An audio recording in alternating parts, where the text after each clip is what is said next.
One of life's greatest lessons is that yesterday is only as powerful as we allow it to be.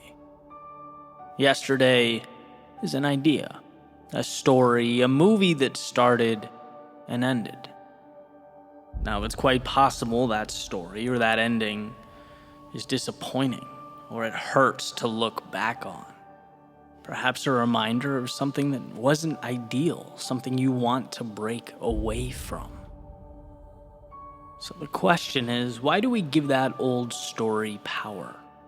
Why do we relive it, create this self-inflicted wound? See, the past undoubtedly played a critical role. It brought you to where you are now.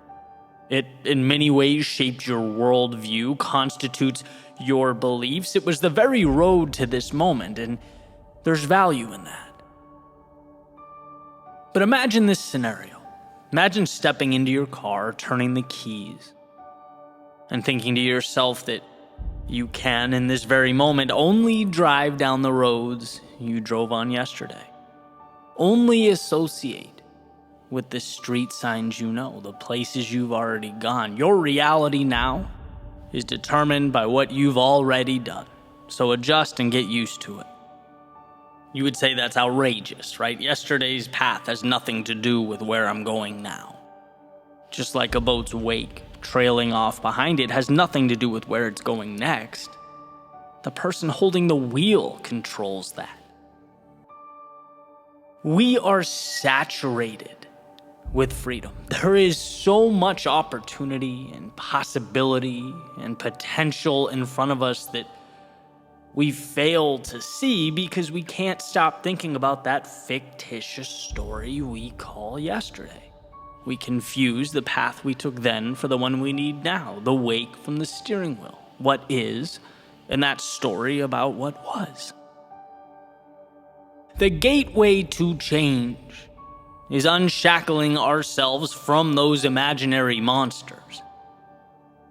And more often than not, the answer isn't in finding some solution, it's in cutting ties with those things that no longer serve us.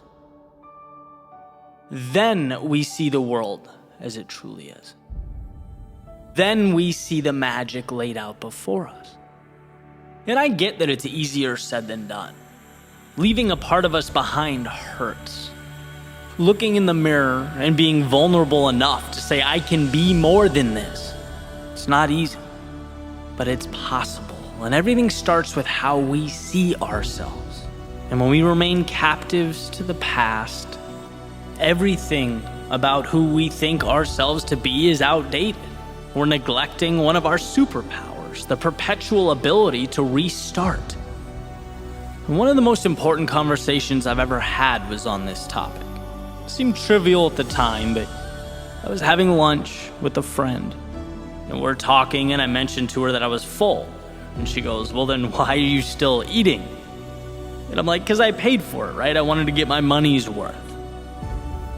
And she says in a very, pragmatic way, Eddie, just because you paid for it doesn't mean you need to eat it, right? It's a sunk cost. Why don't you move on? And the whole thing seems silly, right? It's like, yeah, if you're not hungry, don't eat. Move on. But in the grand scheme of things, how many of us keep on consuming that which doesn't serve us? How many of us stay too long when we should be letting go? We let the path behind us dictate the one before us. See, there's a tendency to overvalue what we know, to feel so invested in how things are, even when we're not happy or it's not healthy, that we'll take the pain of now over the potential for something greater. And that's precisely why the unknown is so terrifying. It's not concrete. It's a world unsettled. And man, do we hate being unsettled. But what we fail to realize is that every time we close our eyes, take a breath, and work up the courage to step into that unknown, to leave yesterday behind us, life gives us new pieces. It resets the stage. It provides new tools to build something incredible, something more ideal, more conducive to our goals, our hopes, and our dreams. And the thought is, well, but what if things become worse than they are right now? What if I move forward and I find myself more confused, more lost? What if things are more chaotic? And that may, for a moment, be true. But what we do is we adjust.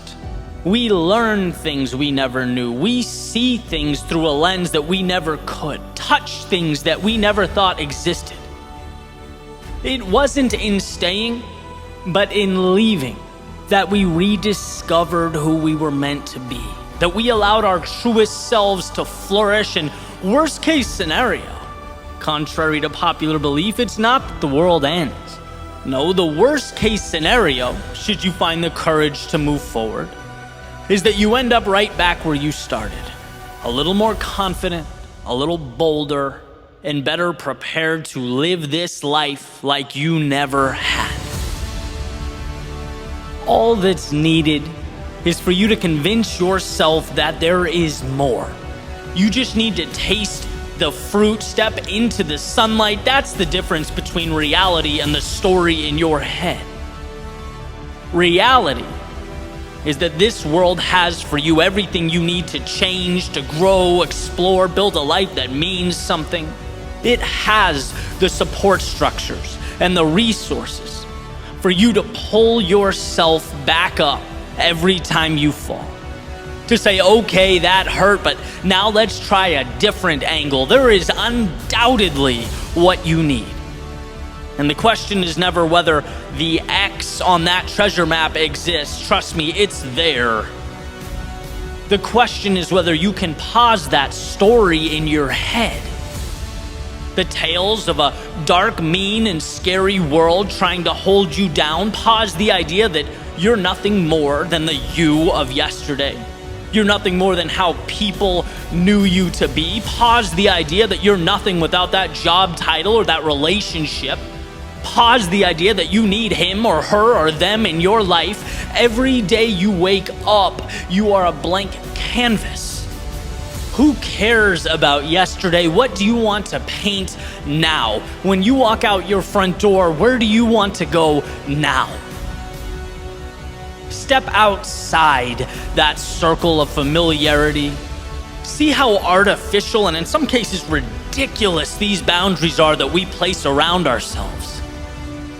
Life is an invitation, not a set of requirements. And when you free yourself of that, not only will you feel like someone new, not only will you experience life as it was meant to be experienced, but you'll see that this world will conform to your new definition. This world wants to support you. It wants to lift you up. And yeah, it may be challenging and strenuous. It may force you to work harder and be braver than you've ever been.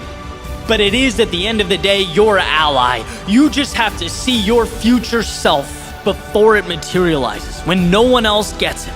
So move on from all that does not serve you.